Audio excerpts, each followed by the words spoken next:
Homeschoolers of Maine is excited to present Your Voice Matters, a video series highlighting voices from around Maine and the country, all speaking to us about the importance of protecting freedoms.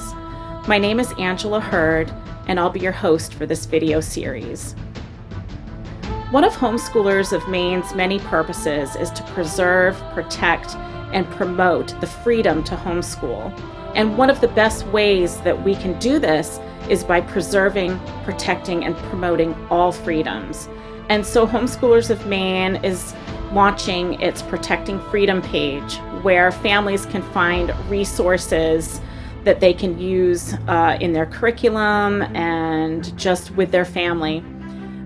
There will be news and print and video resources. There will be an interactive unit study titled Family and Freedom. There will be an in-depth literature study featuring Animal Farm, George Orwell's allegory about the Russian Revolution, Red Scarf Girl, which is a memoir of a young girl growing up in communist China during the Cultural Revolution. And of course, 1984, George Orwell's most famous dystopian novel, his reaction to what was happening in Nazi Germany. And coming, we will have a page dedicated to artwork, music, poetry, all submitted by our homeschoolers around the state of Maine. And we'll also have another page that will be dedicated to our homeschooling families' veterans, and we'll have more to come. I'm thrilled to introduce our first speaker, our first voice, who is Dr. Michael Farris. He is the president and CEO of Alliance Defending Freedom, the world's largest legal organization promoting and protecting religious freedom, freedom of speech, family, marriage, and parent rights, and the sanctity of life. You can see their good work at adflegal.org. Dr. Farris will share his thoughts about the purpose of government according to our founding documents. He'll also share about the principles of freedom and what we can do to continue to protect those freedoms. May you be inspired and blessed by his voice.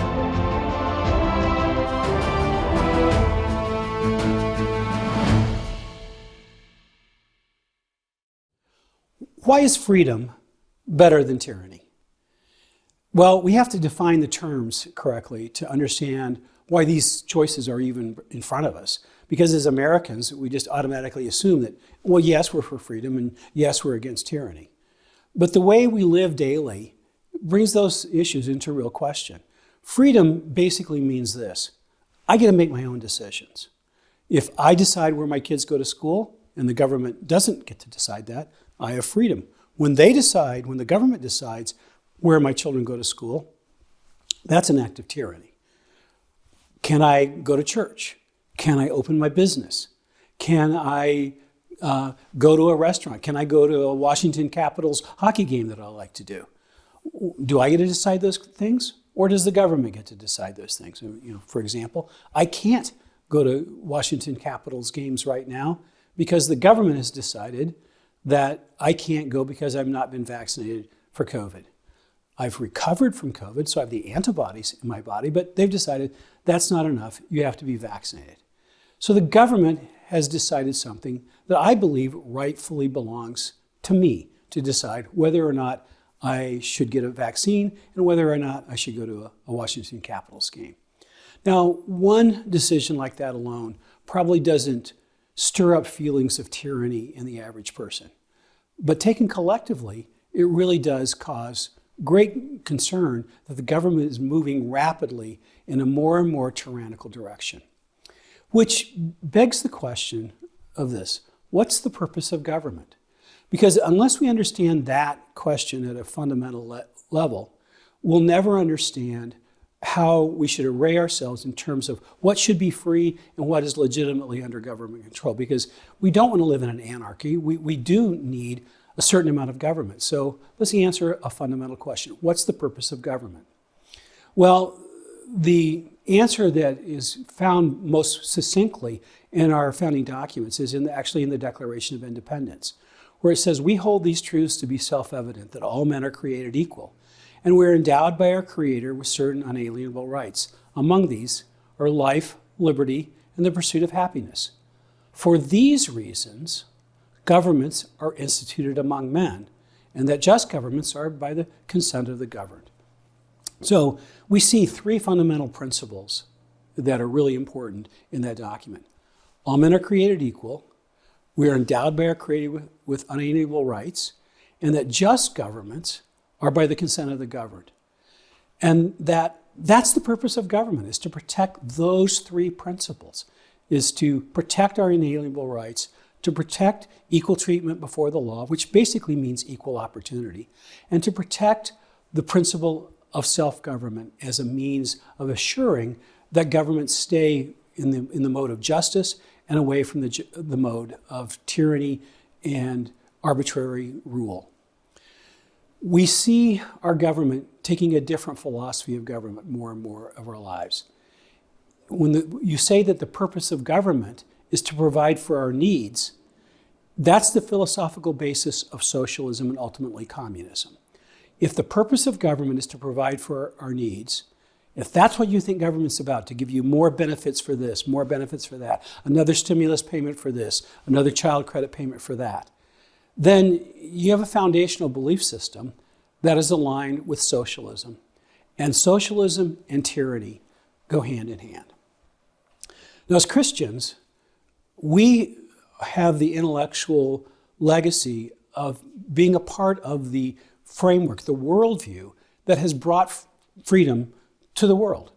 No other philosophy can claim responsibility or really any credit for the advent of freedom.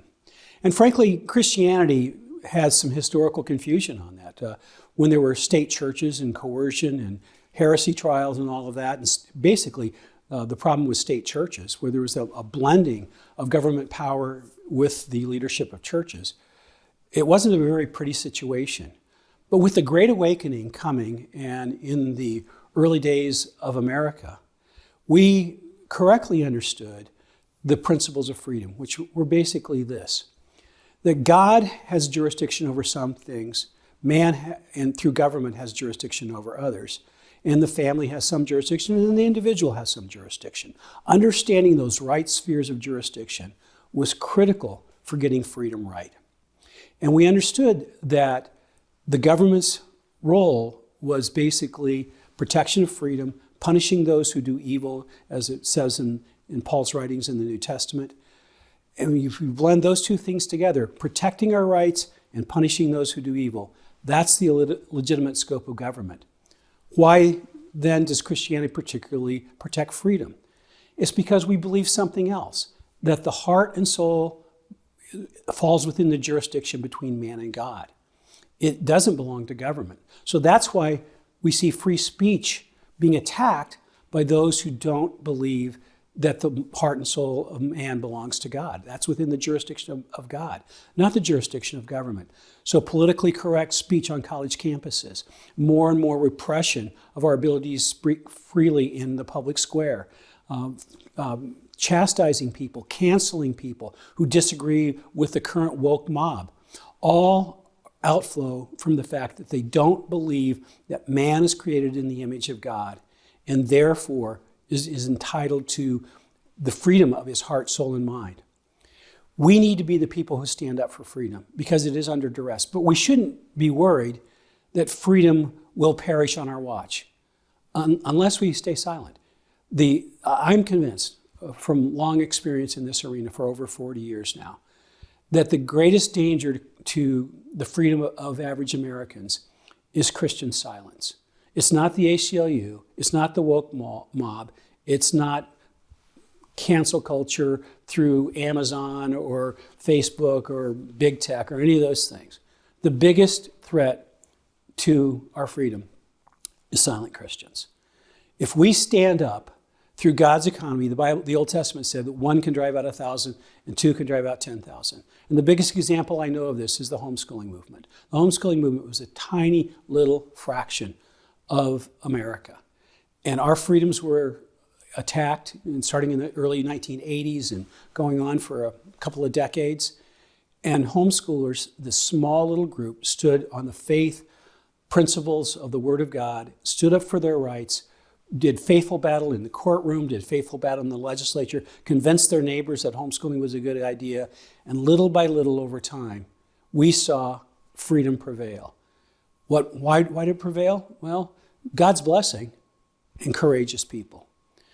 And so that's the combination that I believe that we need to pursue today, more broadly, in addition to the homeschooling arena. We need to have people who stand up for freedom, who stand up for the defense of the jurisdiction of God and defense of the jurisdiction of the individual and limiting the jurisdiction of government. When we do these things, I believe the future can be bright indeed, because in God's economy, it doesn't take a supermajority, it doesn't take even a majority. It takes a principled group of people who will stand up for what's right. And we know, I've seen it in my lifetime, God's principles will deliver victory. I encourage you to be one of those who stands up for what's right.